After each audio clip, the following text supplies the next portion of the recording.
if you are ready.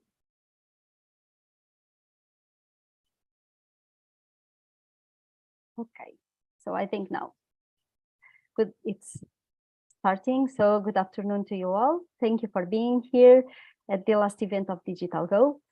For the ones that don't know the project yet, I'm going to make just a brief introduction. DigitalGO is an Erasmus Plus.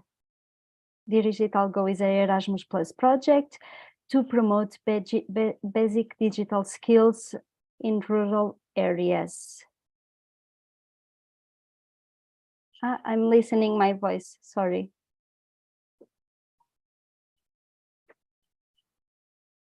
Just a moment. I had the channel on, so I was listening my voice, sorry. As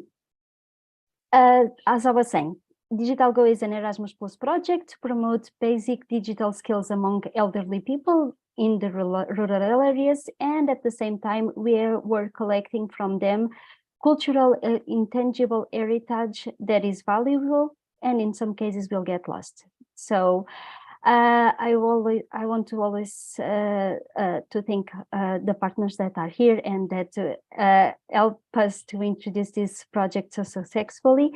And I also want to say that we have been recently being part of a consultation group for the United Nations for Digital Compact.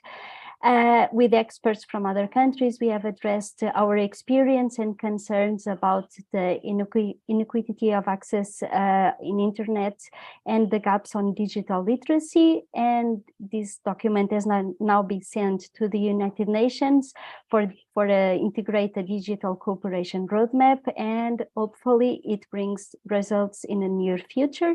So, and this is part of the work that we have been doing. Also, thanks to Marcos for always leading these processes and try to reach a little bit further.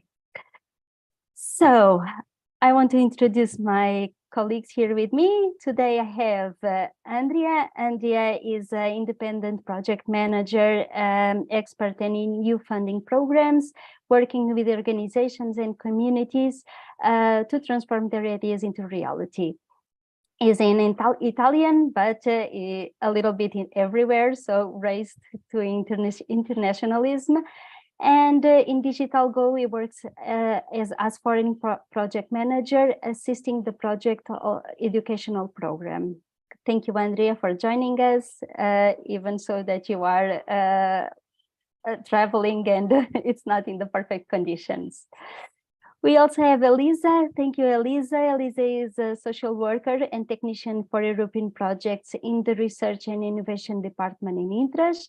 Intras Foundation is a great entity working in these topics in Spain, and she works in co-creation and she worked in the co-creation sessions in which the user is involved in the creation process. Intras and Elisa were responsible for the training sessions for developing the training sessions with the participants, and thank you for joining us. Jasenka from Croatia, she's the head of the Education and Promotion Department at the largest national museum in Croatia. She has many years of experience in preservation and promotion of cultural heritage, but also in development of educational programs and in heritage institutions. The museum has hosted our exhibition and it was a quite success. The participants were thrilled to have their works in a museum, in the walls of a museum. And thank you, Jasenka, for this opportunity. Marcos is member of the board and founder of ASDIP. ASDIP is the coordinating partner of DigitalGO project. Thank you, Marcos, for joining. And Marcos is also the permanent representative of Alentejo to Europe, and also H2020 Auroral project coordinator. He has led some significant number of projects and programs for public entities with special emphasis on cities and regions in Portugal and in other member states of the European Union. He is the project coordinator and the one that is always pushing this kind of projects to go further. So thank you again, Marcus.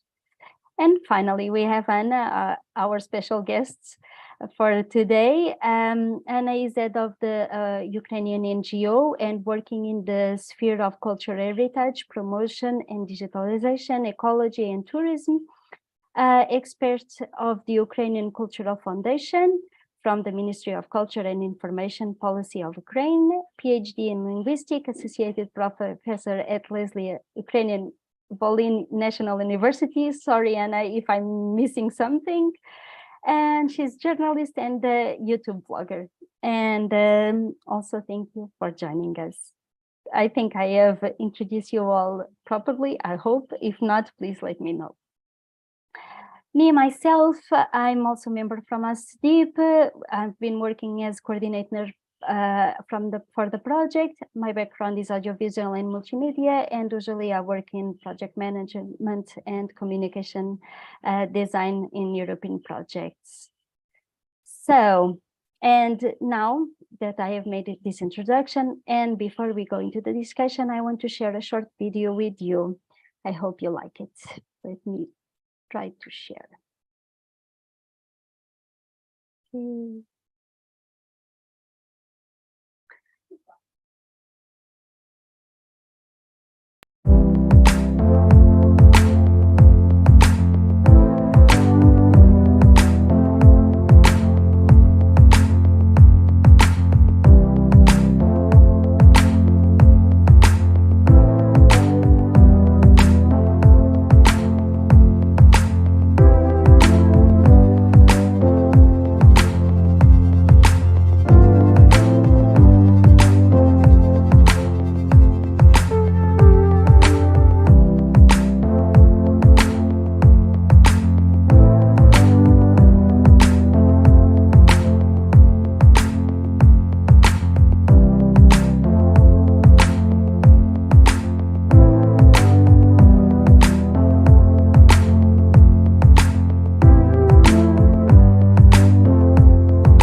I hope you have liked it.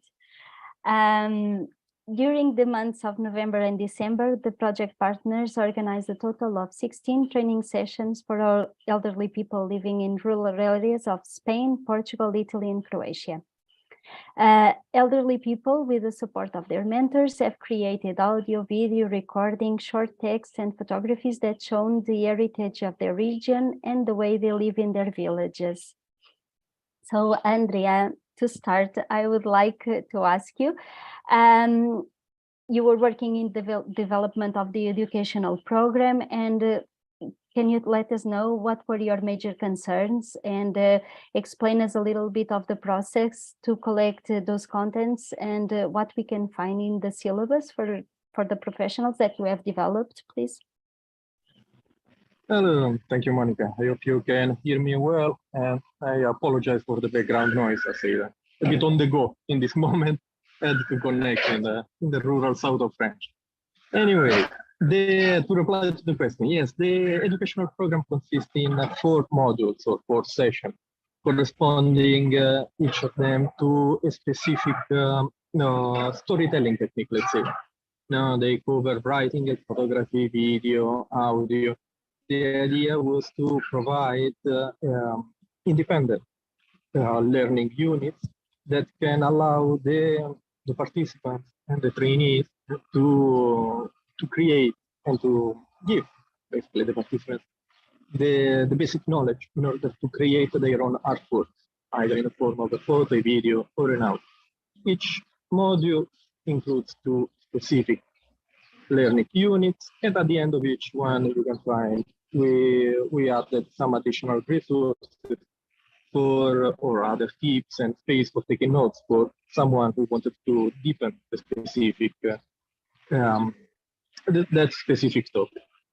To go back to the first question, to what was the main concern or the main point that we keep in mind, that was our guideline in developing the learning material, is the awareness of the specific challenges and changes that will come with the age.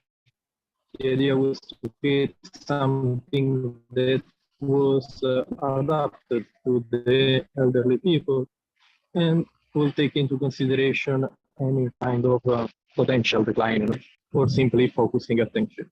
So within the program, within the syllabus, we inserted we created some short knowledge fields, really concentrated, straight to the point, and we connected them with a practical exercise that could be replicated and that the tutor could use to link to specific activities, so more familiar activity for the learner. Other guidelines, other criteria that we followed in creating supporting the design of the educational program was the knowledge that the elderly people are not an homogeneous group. Each individual has different preferences, has different information-seeking methods, problem-solving system. And so the idea was to create, and I hope we reached this objective, to create some content for the syllabus that were flexible enough in order for each one to adapt it at their own interest and speed of learning, and some exercise that could facilitate the mutual help, not only between the trainees and the participants, but also between the students themselves, in order for someone who was more advanced in, let's say, taking a picture, could help and work together with someone who had a bit more difficulties in order to leverage and emphasize and valorize each personal skills. For the third criteria that we followed, but this one is a bit more, it's connected with, we trying to translate also into the program, into the syllabus, is the flexibility and the guidelines to work not on the territory, but from the territory, meaning to keep in mind what are the context and the specific condition of each area, of each group, of each rural area. and and allow space for the tutors, for the trainees to adapt the content, the exercise, and also the challenge, whatever the activities they are implementing to their specific reality. Because, well, traveled quite a bit, and the rural area. Said rural areas are all alike, but every rural areas are all their own way. The idea is that each one has to find their. We have to. The idea of the syllabus was to give the tool for rural community to express themselves and to create artworks and sharing their cultural heritage in the way they want, and they think it was more fit to the purposes, and that could best reflect their value and interest. I hope I've replied to your question, and I'm always open and will be here if other questions arise on the topic. Oh, perfect, Andrea. Thank you.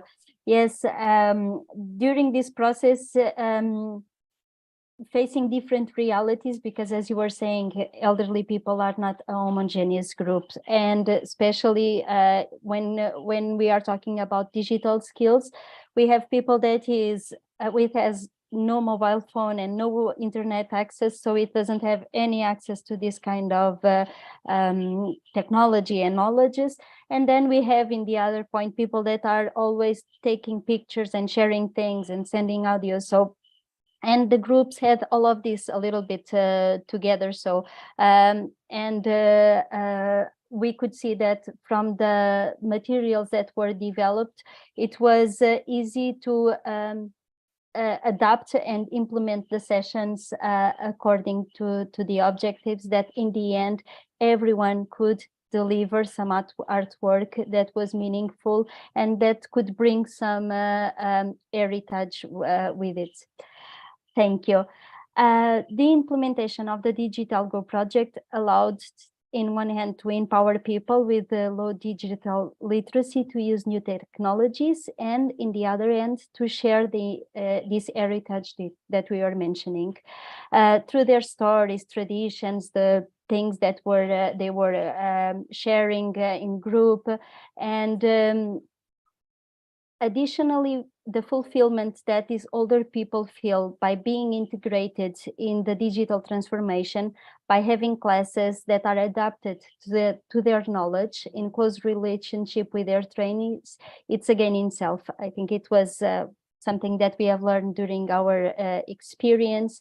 It was that this feel of joy that they felt for being together with other people, learning, sharing stories, memories, and by the way, doing some creative artworks. So Elisa, from the interest side, can you tell us, because you were responsible for the development of the materials for the participants, and can you tell us a little bit about your experience? What were the expectations you had to the project and for the participants? And what did you learn through these training activities that may be useful in the future for someone that also wants to implement some kind of project like this? Yes, DigitalGO is a fantastic project. At first, I thought it was going to be very complicated, because there is an idea that other people are too far away from technology, and I didn't think they were going to be so involved. Gradually in the sessions, I could see that if you adapt it to them is when they really learn. So for future trainings, that is what I will highlight, adapting it not only to the group, but to each person, because we all have our own rhythms. In this way, they were involved. The new technologies can be within everyone's reach if they are given the means, especially in the rural world, which is often forgotten. And I was surprised by the desire they had to pass on their cultural heritage. Yes, and as we can see in the works that they have developing, I mean, we have things from totally different backgrounds, and in the end you can always see this fulfillment they feel of sharing, doing pasta together, or telling a story, or singing, and this is to make them to feel more integrated, to be part in the digital transformation. That it seems that it's the same everywhere, but it's not. Everyone has their own rhythm, and elderly people are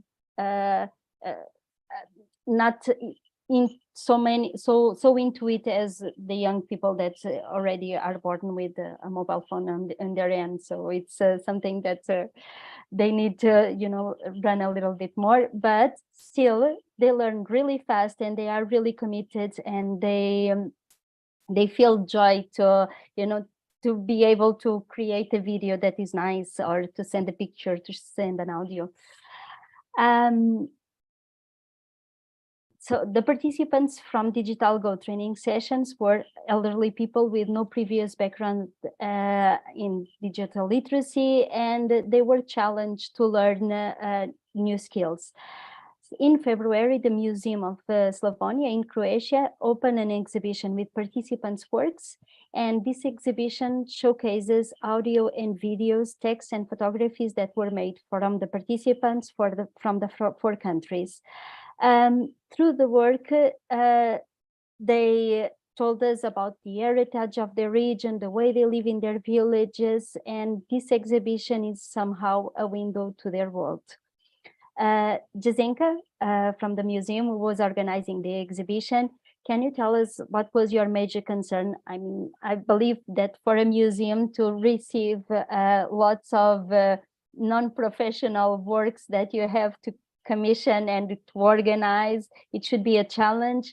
And what were your expectations? Did in the end, were you happy with the result? What can you tell us about this, your experience? Well, thank you, Monica.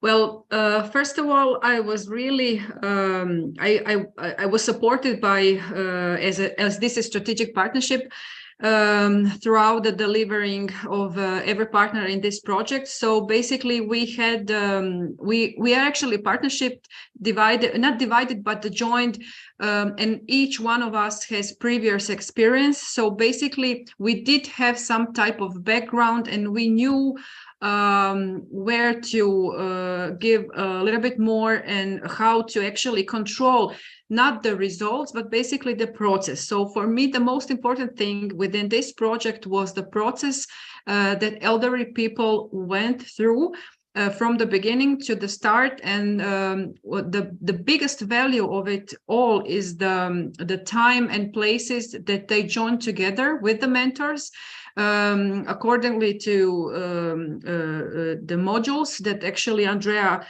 prepared so well because of his experience. And then again, each one of us, we all have this warm side, and a lot of understanding. And not that I didn't have high expectations, but I was really genuinely, I was really trying to find out what type of the process they went through. And again, the partners prepare the materials, whether we are talking about the audio and video material or photographs. And what it's lovely, I think that everyone and each of us actually, even today, we have this Viber group that from time to time, some women or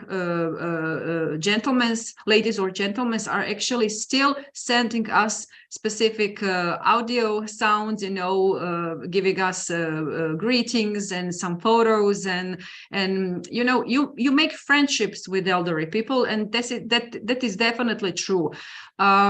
When preparing the materials to create the exhibitions, then again we did give them the main input and the most valuable information to the audience, because we wanted to show the value of this project and the outputs, and basically how the project was developed and delivered to the elderly people.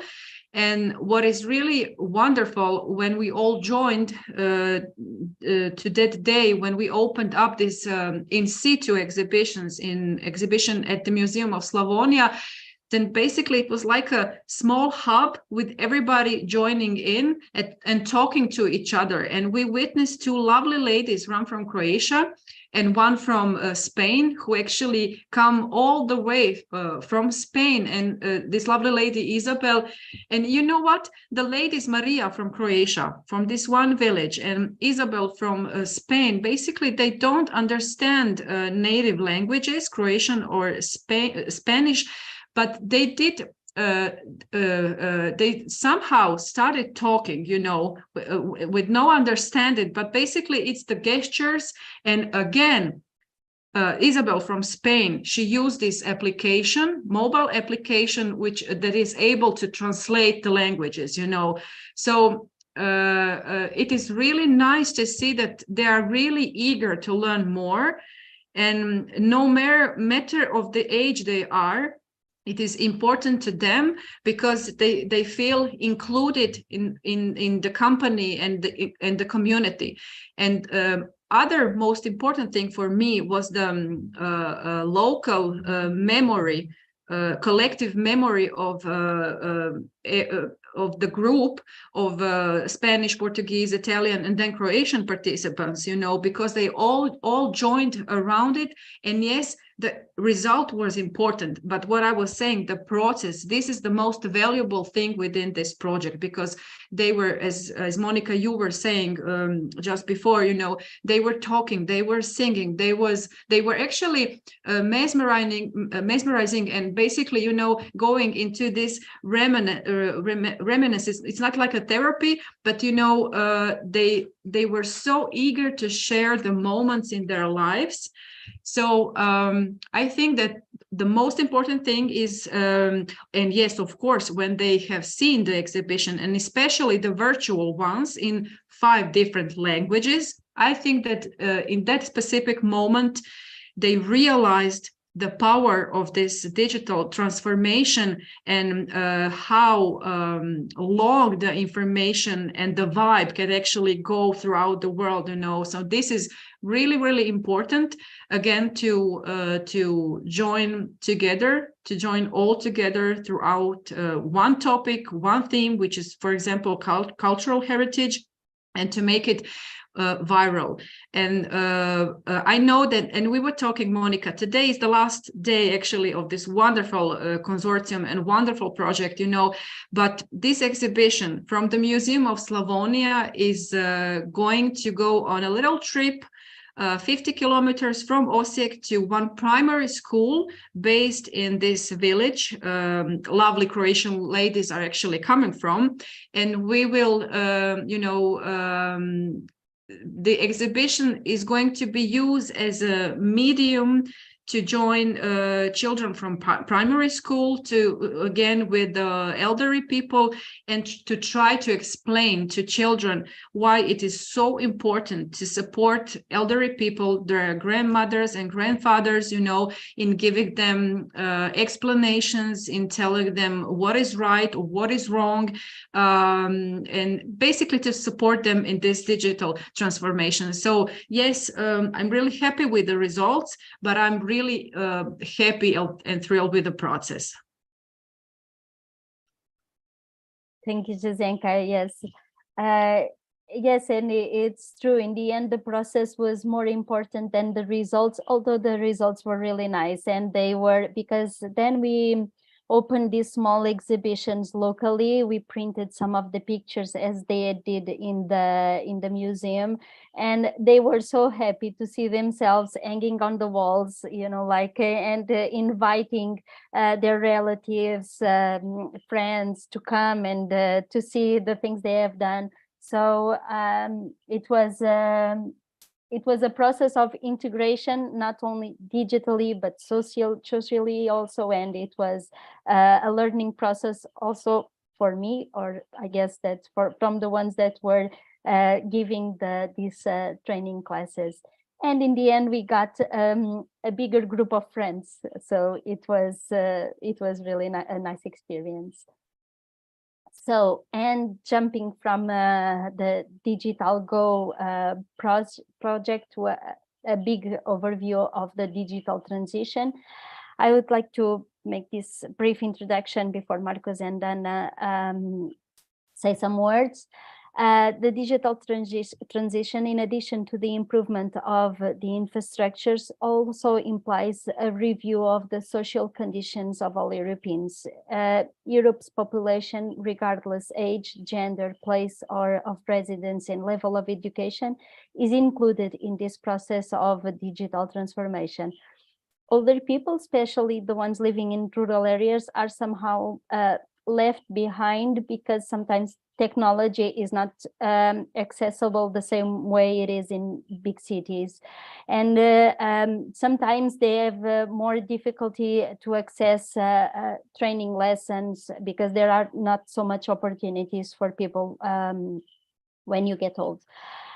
This project improved this approach to digital transition of this age group, and at the same time valuing their great love and dedication to preserving the cultural heritage to their homelands through these singings and the groups and the memories they were sharing and the recipes they were bringing, and like also from festivities they remember, and they brought some more pictures and things to share. Although internet access in low population densities areas has improved in recent years, there is still a significant gap in digital skills for the older population. And I know, Marcos and Anna, that this topic is also keen for you. So I would invite you, maybe you first, Marcos, to explore this topic of having a digital for all in the Europe of the future. That's the main topic of our discussion today. Thank you, Monica. I don't know if it is unpolite to be talking before Anna, but indeed the only reason why I may speak first is just for letting you to be the one closing the event, which is more like important. Anyway, let's go to the point. I have, of course, first of all, to send a warm thank you to Monica for all her enthusiasm and leadership and for fighting for this little project that was super big in its little shape. So that's an experiment, and you really made it happen in the best possible way. So I'm so proud of what we did, what you did, and so thankful of your leadership and companionship on these matters. Also a word for someone who is not here on the event, but also played a role. So Katia Solovova, and thanks for her help. This is for the record. So this thank you is also for the record. I said already my thanks to the partners, but there are no words to indeed greet you on the way you helped, you contributed, you built things, and again you brought so much of positive energy for this idea. And this is important idea. We will discuss it, but that's also, we could see it already for the stories you are telling. Please don't see it never as the final event. It may be the final day of that first contract tomorrow, but I don't care. This is the initial event of something bigger. And indeed, to prove it, to make this point, we got yesterday the confirmation that this project was one of the case studies on board of that report made for UNESCO with people from everywhere, like Eritrea and everywhere in the world. So explain, because this is a common problem. We face it a bit everywhere.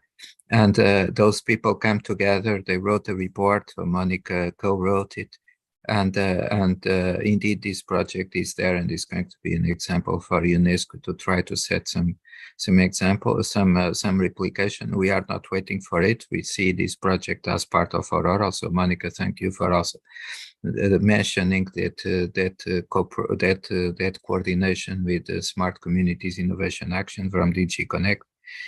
And indeed it is part of it. So that's the opportunity to also make the point that these kind of experiments are vital for demonstrating that smart communities are indeed the tool to succeed the triple transition: triple, digital, social, ecological. So we did it. Indeed, this, as I said, it's big achievement. I have to confess that when we saw the budget we had at our disposal, I couldn't believe that we would be able to do so much. So this is really an amazing example of efficiency and indeed it's you were mentioning the process, and process is vital. We were mentioning the results, and the results was to make some people happier and to change a little bit their lives, which is something we never give up from doing. But this is that's not only those 2 points. This is also a very interesting, relevant, powerful demonstration how to be efficient, how to be impactful doing an European project, because we did so much with so little.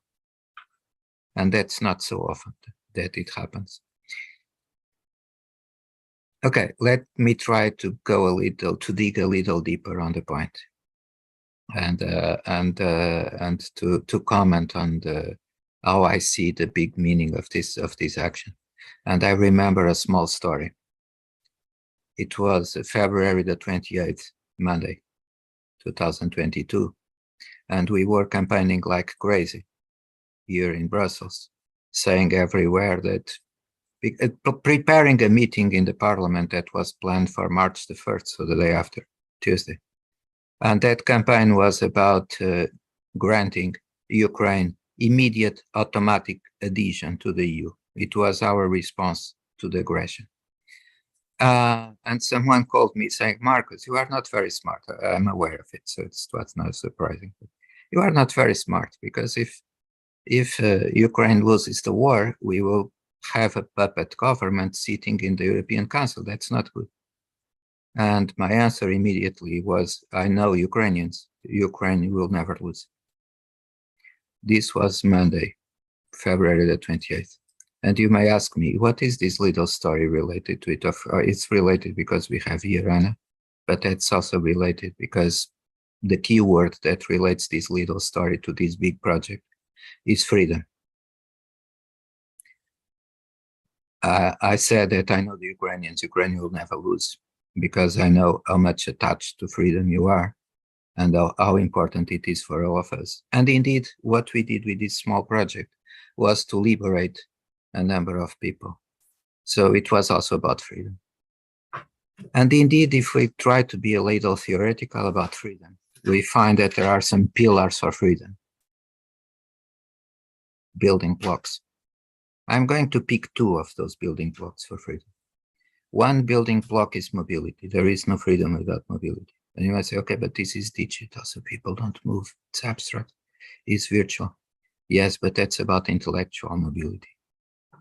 We allowed people to be curious. We allowed people to be in touch.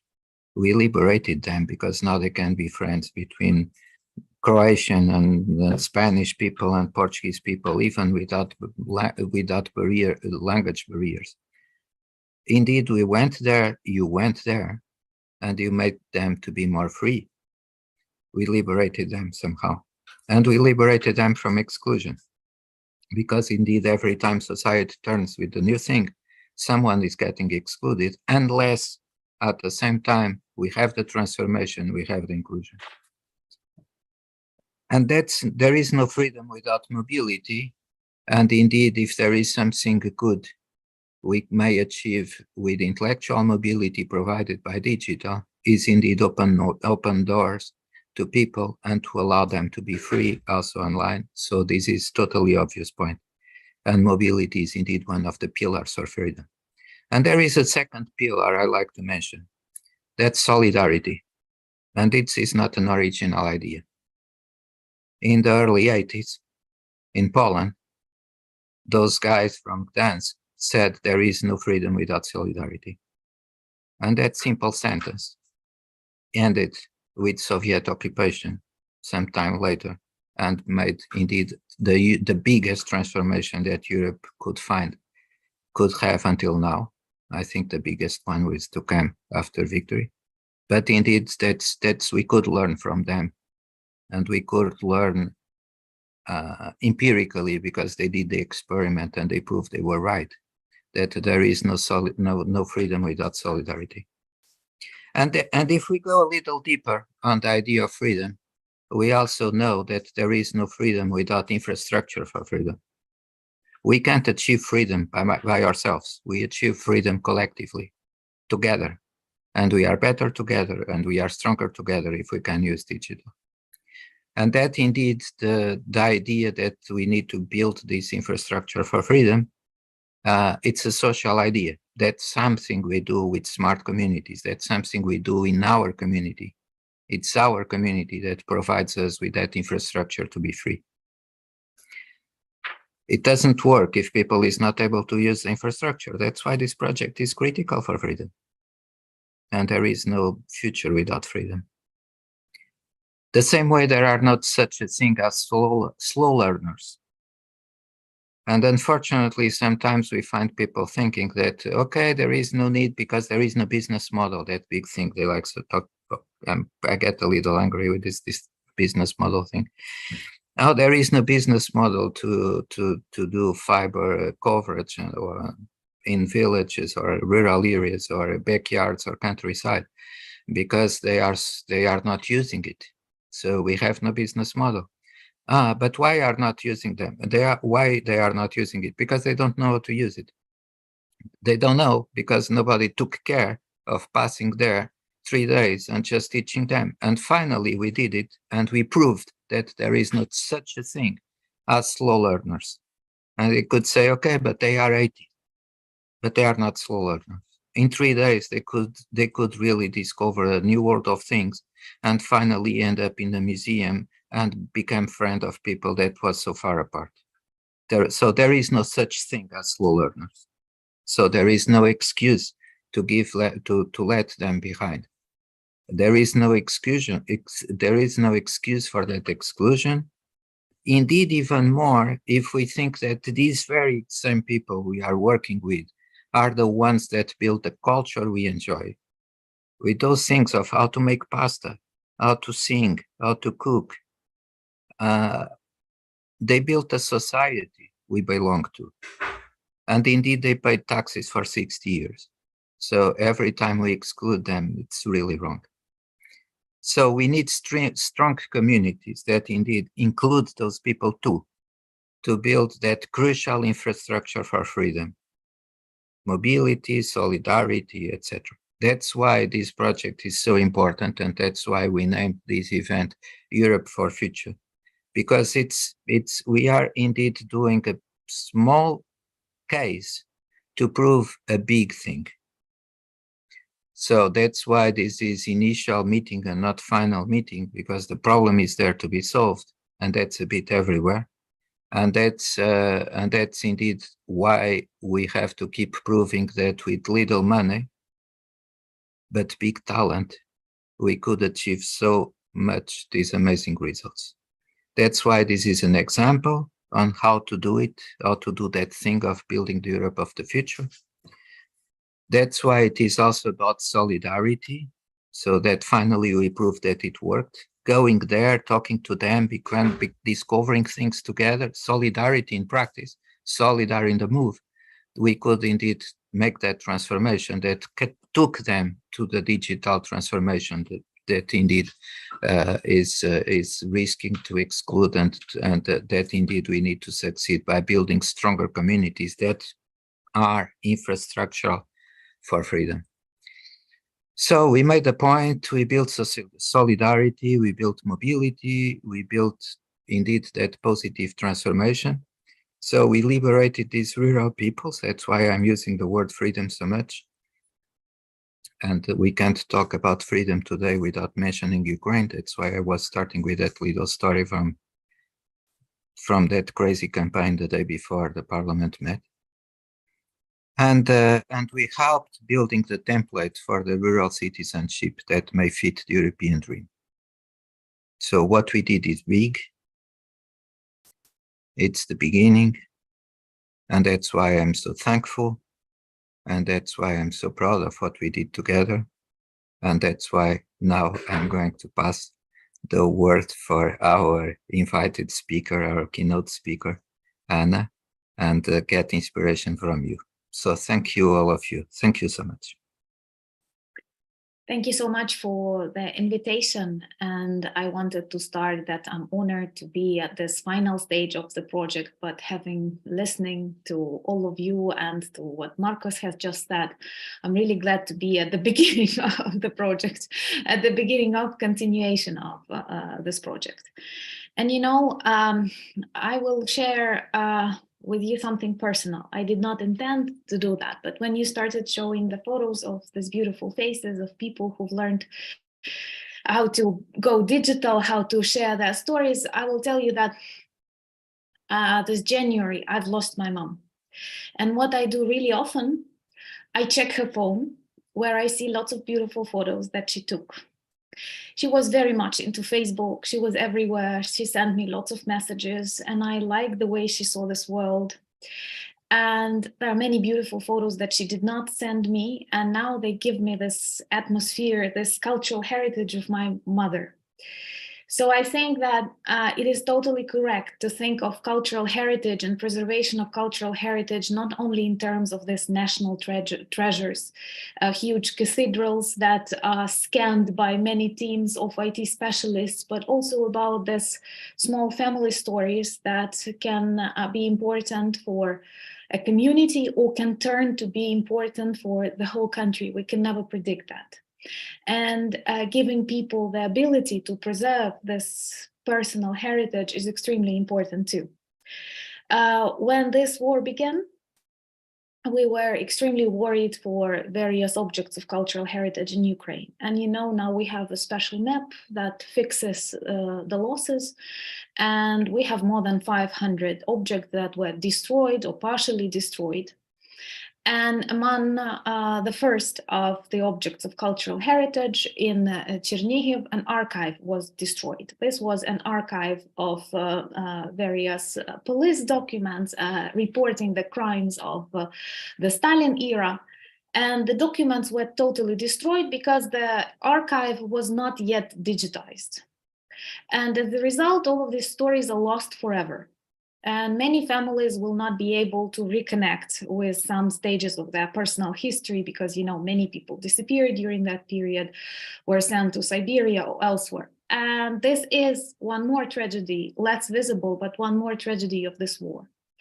And if we think that there are today tools and mechanisms that can provide elderly people who know so much with the possibility to record the information to digitize their own experience, then perhaps we have to do everything we can for the sake of future. But also, you were so beautifully describing the process, and I totally agree with you that the very process is extremely important for these people. And from what I observed with my mother, they are quick learners. They have so much motivation, and this opens a totally new world for them and a totally new dimension of mobility. Those countries who were hidden behind the Iron Curtain, like Ukraine, were not able, to practice English pronunciation when they were studying back in Soviet Union and so on. They are surprised when they have access to friendships, to information, to recipes, to photos, and to stories from different corners of the world. And this is an extremely important mechanism of solidarity and sharing experiences, cultures, spreading this diversity. To some extent, this is also a safe way to learn about dangers that we witness right now, so that you can feel and see what pure evil can be in a particular country, but at the same time, being safe and just realizing that we have to continue fighting and doing what we do. So I can only say that I'm super grateful to all the people who were involved in this project, because this project is really an inspiration, and I can easily see it applied in all corners of the world. I can easily see Ukrainian ladies and gentlemen trying to do it and to fix it. And in general, I'd say that this digitization received a totally different dimension now in Ukraine. It is no more only about sustainability, fashion, and so on. It is sometimes about the survival of objects of cultural heritage, of personal stories. That's why it is so important not to forget about all people who can be involved in this process. And I'm very grateful that you've managed to accomplish this project, or better say, managed to begin this project. Thank you so much. Thank you, Anna. I'm sorry for your loss, and thank you for sharing such a personal story with us. I just as a sum up from this brief talk, but we'll continue a little bit later, just to sum up everything. We have been here talking, hearing testimonials from the success it was to implement digital literacy between elderly groups in rural areas, and how that is important to achieve autonomy, freedom, to bring people together, to have this strong sense of community, to share their memories. And as Marcus was saying, there are no slow learners. And in fact, elderly people, in the case, it's our case now, was elderly people, they will be the majority group in a few years. So it's not something less that we are doing here. And they are also part in the digital Europe of the future. So the Europe of the future will have lots of elderly people. We will be elderly also, and and it is important to keep these memories, to protect this heritage that someday it will be our own heritage that we are going to live. So and digital is a great tool to promote all of this. I don't know if someone wants to add something.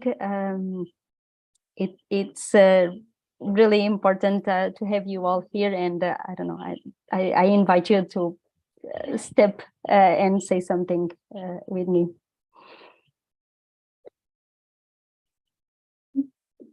Marcus, at least you that you always want. I know that, because if nobody is commenting, I do always have a comment. I would say the comment just to get back to the point. It's that's very kind from Anna to mention that such a project as this one may be also useful in Ukraine. I have to point that by chance, knowing the country, so going back to that little story, Ukraine is the most successful country in Europe regarding digital transformation. You got resilient because you did very well. You succeeded indeed. In 10 years, you succeeded digital transformation, and you have amazing programs that are indeed top-down, bottom-up, everything.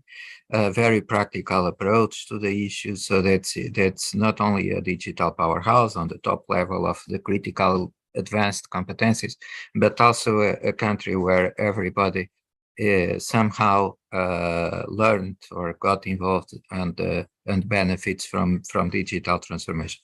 So that's also a very interesting example for all Europe. I hope slowly the institutions are getting somewhere, are getting aware of that. So that's a very, very important contribution that Ukraine will bring from Europe. I'm standing more or less on the same point as that Monday, February the 28th, that we should grant that immediate addition should be granted to Ukraine, but that's not the way it works. So it's taking time, just as transformation process sometimes do. But indeed, that's a strong contribution that Ukraine will bring to Europe. Is indeed how you did achieve that digital resilience, how you succeeded digital transformation, and on top of it, connecting to the things I was trying to say, how you did it, how you used it to make your society to be more free, to make freedom to be more present in the ways you do, in the things you dream, in the way you connect. And I'm not talking only about resilience, because indeed you are very resilient. You could resist things that perhaps no other country in Europe could. And that's why that day I said that I know the Ukraine will never lose. But that's not only the point. It's indeed the fact that that digital transformation was vital to make Ukraine to be a very creative country. That's true. To be a very sorry for the bad English, I don't know how to say it, vitalized, something like that society. And there is a lot of vitality, may I say, popping up from your youth and your networks, and so that is somehow digitally propelled, and that's very interesting case, and it connects somehow with what we are trying to do, and I really do believe that I'm going a little back to the technical topics. So you delivered very important pieces. So a very good documentation about everything we did, the process, a very good template for other regions to replicate it elsewhere, which is indeed the critical thing why we were approached by that group of people working for UNESCO to replicate, so that manual, that those guidelines how to do this again and again are very important. So from my side, from Rural Coordination or the Smart Communities Innovation Action Coordination, the only thing I can say is that we are going to use it the best way we can in order to make it as visible as possible, as an instrument to make sure that smart communities are not one more gadget, but are indeed something that is achieving, that is building the strength to make people to succeed the transformation, but also for all of us to succeed that very important thing of building the infrastructure for freedom. So we could be talking all afternoon. Monica, sorry, I talked too much. Back to you. No problem. I don't know if someone wants to add something, but I will just add to Marco's intervention that yes, it's true. We have on the project web page several resources that are available to the ones that want to implement something similar to DigitalGO. So it's possible to download all the materials we have used for ourselves, the manuals, the lessons, the PowerPoint files, everything that is, and it's also available in the 4th language of the project besides English. So if someone wants to reach us and get the materials, please. I have to highlight that maybe the most important resource is the handbook, and it's a file that will guide you, a document that will guide you to implement the course from the beginning until the launch of the exhibition. And this was only possible with the contribution of all partners. So I have to thank a lot to everyone here. Can I say a secret? Yes, I guess no one is listening. Yeah, I don't know for the what. No, it's not. But that's just a funny fact. Is that in Portugal the pilot was done in a village that is the next one to the village I live in. You may say, but are you in Brussels or in Portugal? Okay, where I live in when I'm in Portugal. So it's kind of, and that's just a funny fact. But it's also to know, also to say how I somehow I'm aware of this reality and these people, and that's so human, because when I'm in the village, one thing that I learned from the community is that I have to spend time. I have to spend time with them. So no, it doesn't work that thing that, okay, yeah, hello, good afternoon, I leave because I have a meeting now. No, it's a lack of respect. I have to go there, I stop, we talk, and we may be talking for enjoying talking, is not for the purpose of saying something. And then we talk, we engage, we feel together, and So this is that's a spirit of community that you may find in these rural communities that sometimes that we feel we can't lose it, and it's so profound and so interesting. And okay, that's just the little secret that my chickens are 2 kilometers away from the village where the experiment is in Portugal, but that's it's too personal. Okay. Yes, and for the ones that want to take time taking this kind of knowledge to elderly people, the results will be fabulous. You will be so proud, as we are, from the people that were participating with us, and the resources may be useful, so they are available for everyone. Last comments from all of you. I don't know if someone wants to add something. Monica, this is for the record. I think we have to thank the school, the popular school of Alandroal, because they hosted the experiment there. Maybe other partners have some. Yes, from our side, we had a great support from the municipality of Alandroal, and that gave us all the conditions and all the equipments, and they reach the group of participants that was a great group that was committed, happy to join, and always wanting to learn more. And when the lessons were not enough, they will always stay a little bit more and ask more questions and try to improve a little bit more the things that they were learning. So yes, a big thank you to Alandroal and the Escola Popular do Alandroal.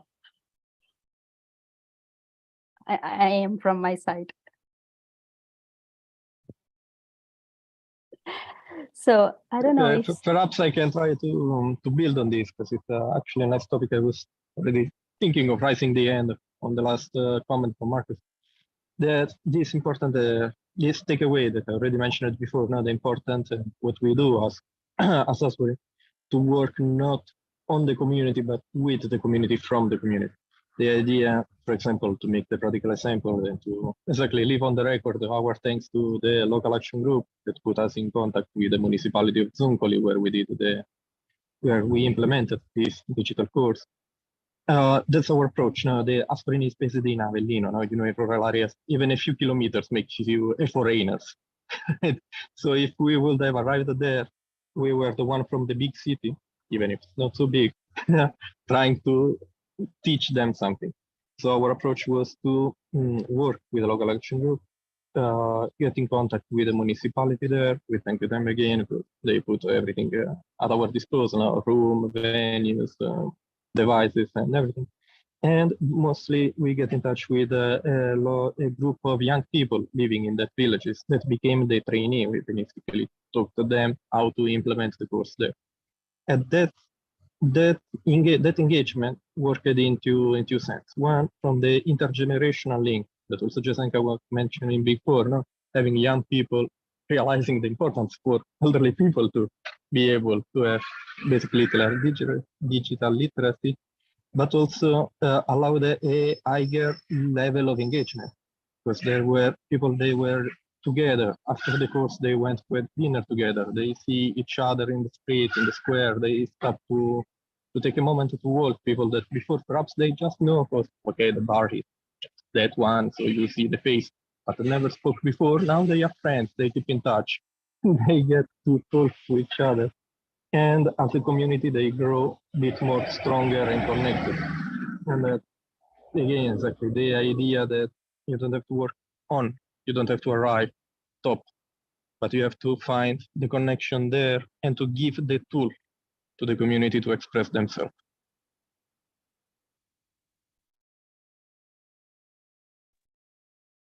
Thank you, Andrea. I don't know, Elisa, Jasenka, some final words before we go? Well, I will tell you from my perspective what I gained from the project. And this hasn't anything to do with the outcomes and the way the project was conducted and prepared and application and everything. Basically, somehow when I felt the impact and the way that elderly women actually join together, spending time whenever they are free, you know, somehow I realized that living in rural area can really bring you peace and joy. And yes, of course, this globalization and everything that happens to us and digital transformation, you know, we should embrace it to get the best out of it. But then again, what I really enjoyed was the tranquility, you know, when every time I went to this village, and I felt really happy, and I really took something with me coming back to urban and city, you know, and just the glimpse, just to think about the way people are going throughout the childhood, because I didn't meet only the elderly people, I also met the young ones with actually decided to stay, you know, living in the rural area and having their families, you know, and children raised, because they do not want to lose the connections by going to big cities and basically living very hectic life, you know. So somehow I was very overwhelmed with the warm feelings.